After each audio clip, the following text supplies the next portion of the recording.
House Republicans search for path forward after Scalise drops out of Speaker's race. Washington. House Republicans will convene for an internal meeting Friday morning to try to chart a path forward for selecting a new nominee for Speaker after Majority Leader Steve Scalise, who earned the nod just 2 days ago, abruptly announced his decision to step aside.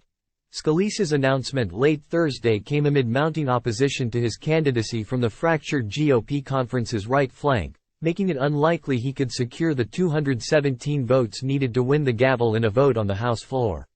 House Republicans chose Scalise as their candidate for Speaker over Representative Jim Jordan, a conservative firebrand who leads the Judiciary Committee, in a closed-door vote Wednesday.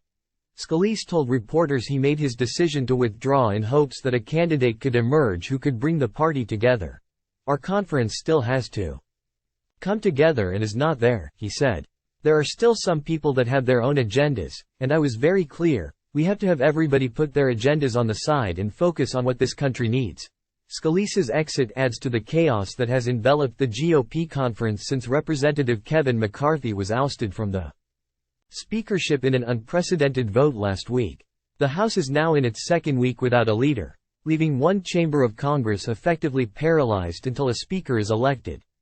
"We are a ship that doesn't have a rudder right now," Representative Mark Alford, a freshman member from Texas, told reporters Thursday, adding that, "This is a troubling time for members who came here to do serious business."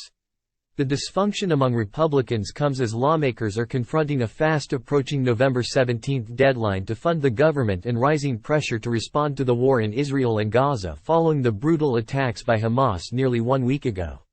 Still, despite the issues requiring congressional action, it's unclear who in the GOP can win the broad backing required to become Speaker. Supporters of Jordan, who secured 99 votes during the secret ballot vote earlier this week, have suggested he can win the gavel, though his candidacy will likely run into resistance from moderate Republicans.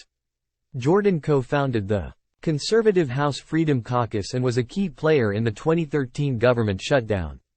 The Ohio Republican is also one of the most vocal defenders of former President Donald Trump on Capitol Hill and is playing a leading role in the impeachment inquiry into President Biden. While Jordan's allies have said he is the only Republican who can win 217 votes, Representative Mike Garcia of California indicated some GOP lawmakers would be turned away from supporting the Ohio conservative following the week's events.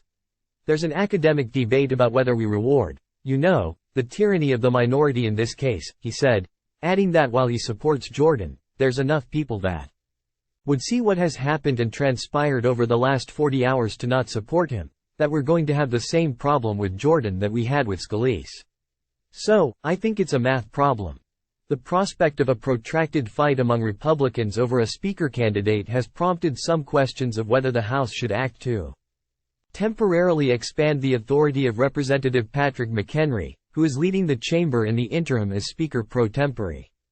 McHenry was appointed to the post by McCarthy following his removal, though the historic nature of the situation has left the House with no precedent to reference. The scope of McHenry's authority beyond overseeing the election of a new Speaker is unclear.